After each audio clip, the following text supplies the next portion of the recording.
তোমরা যদি ল্যান্ডস্কেপ মোডে ভিডিও রেকর্ড করতে চাও তাহলে তোমরা কোন অ্যাপ থেকে করবে? তো চলো আজ তোমাদেরকে দেখিয়ে দিই। তোমরা সরাসরি চলে যাবে প্লে স্টোরে।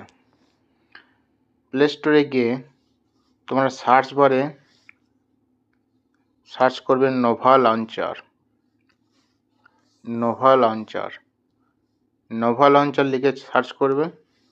দেখো এইখানে কিন্তু এই অ্যাপটা তোমরা ডাউনলোড করে রাখতে পারো, নোভা লঞ্চার। এটা খুব সুন্দর অ্যাপ। তোমরা ল্যান্ডস্কেপ মোডে কিন্তু ওপেন করে কিন্তু তোমরা অ্যাপটা ভিডিও রেকর্ড করতে পারো। আরও একটা আছে যেটা তোমরা পাবে স্ক্রিন রোটেশন কন্ট্রোল। এই অ্যাপটাও তোমরা কিন্তু ডাউনলোড করে কিন্তু তোমরা ল্যান্ডস্কেপ মোডে কিন্তু তোমরা ভিডিও রেকর্ড করতে পারো। তো এই হলো আজকের ভিডিওটি কেমন লাগলো অবশ্যই কমেন্ট করে জানিও।